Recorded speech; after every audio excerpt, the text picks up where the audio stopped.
საპარლამენტო დელეგაცია ევროპის პოლიტიკურ დედაქალაქშია ბრიუსელის პარლამენტში დილიდან კონფერენცია მიმდინარეობს, რომელიც ევროკავშირის ურბანულ პოლიტიკას ეხება. კონფერენციის ფარგლებში ქართველი კანონმდებლები, რომლებიც ევროკავშირის წევრობის კანდიდატ ქვეყანას წარმოადგენენ, ახალი სტატუსით სიტყვით გამოვლენ. ბრიუსელს და ქეთევან ქარდავას ვრთავთ ქრონიკის პირდაპირ ეთერში. ურბანული პოლიტიკა, ქალაქების პრობლემები, ევროკავშირის წევრ ქვეყნებში ფონდები, მოსახლეობის ჩართულობა და ზოგადად პრობლემატიკის გადაჭრის გზები. ამ თემაზე დილიდან მსჯელობენ პარტნიორებთან ერთად ევროკავშირის წევრ ქვეყნების წარმომადგენლები ბრიუსელის პარლამენტში. ჩვენ ველოდებით მაკაბოჭორისულის სიტყვით გამოსვლას. აღსანიშნავია, რომ ბელგიას თავმჯდომარეობის დროს, რომელიც 1 იანვარს დაიწყო და ივნისში დასრულდება, ძალიან დატვირთული პროგრამა აქვს და ასევე ყოველთვის, როდესაც არის საუბარი მომავალზე ორგანიზაციის და აქ პრიორიტეტული საკითხი არის გაფართოება და არა მარტო სხვა თემები, დაპატიჟებული ჰყავთ კანდიდატი სახელმწიფოები, რაც როგორც ქართული დელეგაცია აცხადებს, ძლიერი პოლიტიკური გზავნილია იმ სახელმწიფოსთვის, რომელსაც სურს, რომ გახდეს ორგანიზაციის სრულუფლებიანი წევრი. ბრიუსელისთვის და ბელგიის თავმჯდომარეობისთვის ურბანული განვითარება არის ერთ-ერთი პრიორიტეტული მიმართულება, რაც ადგილობრივ დონეზე ჩართულობის გარდა გულისხმობს ევროკავშირის მასშტაბით ერთიანი პოლიტიკური ჩარჩოების შემუშავებას.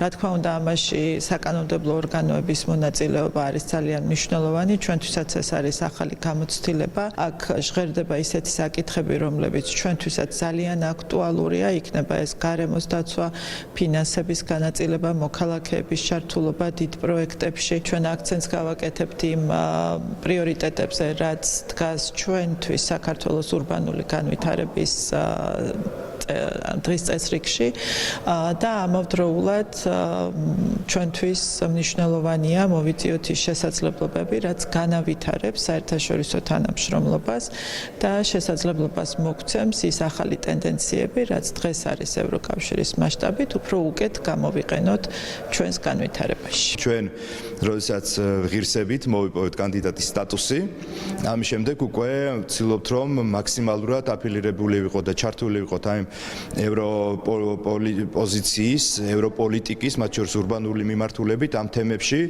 დღეს საუბარი იყო გარკვეულ ფონდებზე და მე ჩემი უძველესი ქვეყნის, მისი დედაქალაქის თბილისის შესახებ ჩვენ დღეს კიდევ ერთხელ გავაჟღერებთ ჩვენს მოსაზრებებს, რომ ჭირდება უფრო მეტი დახმარება, უფრო მეტი, ასე ვთქვათ, დაცვა იმ ბუნებრივ მემკვიდრეობას, ისტორიულ მემკვიდრეობას, სწორედ აი ასეთი შეხვედრები, სწორედ ასე ვთქვათ, კონფერენციების საშუალებას გვაძლევს ეს კანდიდატის სტატუსი და ეს ევროინტეგრაცია. ამიტომაც იყო, რომ ჩვენ ყველაფერი გავაკეთეთ, რომ ღირსებით, რომ სამართლიანად დამსახურებულად მიგვეღო კანდიდატის სტატუსი.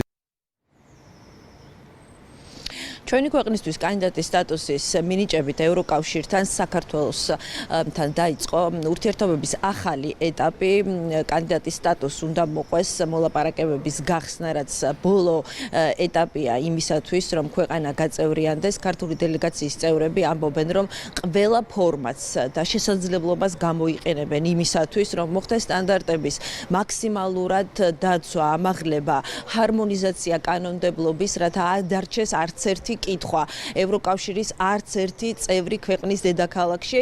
იმისათვის, რომ გაიხსნას მოლაპარაკებები, აუცილებელია, რომ შემდეგი ანგარიში იყოს დადებითი ევროკომისიიდან და დელეგაციის წარმომადგენლებმა თქვეს, რომ ამისათვის ისინი გააკეთებენ ყველაფერს და ასევე პოლიტიკური გადაწყვეტილება სჭირდება ევროკავშირის წევრი სახელმწიფოებიდან, ისევ როგორც კანდიდატის სტატუსის დროს საქართველოს, რათა გაიხსნას მოლაპარაკებები.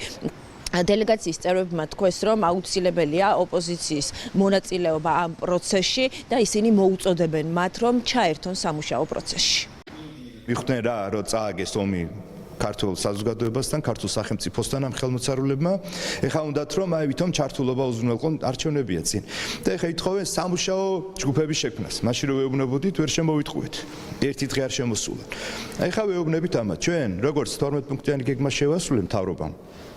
ზუსტად ანალოგიური მიდგომით, მონდომებით და შეუვალობით ზუსტად გავაკეთებ იმ 9 რეკომენდაციასაც შევასრულებთ. ოღონდ ამას დასჭირდება საკომიტეტო მოსმენებში მონაწილეობა.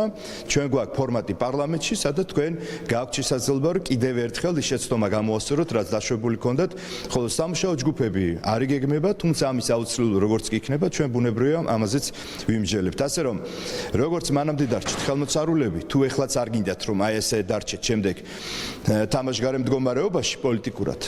აი ეს რომ კიდევ ერთხელ გეძლევათ შანსი რომ 5 თუ 6 თებერვლიდან როცა საკომიტეტო მოსმენები დაიწყება და პარლამენტი განახლებს მუშაობას რომ ჩაერთოთ მუშაობაში და იქ გამოჩნდება აბა რისი მაქნისები ხარ და ის ალიყური რაც ქართულმა საზოგადოებამ ამ კანდიდატის სტატუსით მიღებით ბრიუსელმა გაგილაწუნათ რომ ეს იყო თუ არა თქვენთვის გაკვეთილის მიცემა.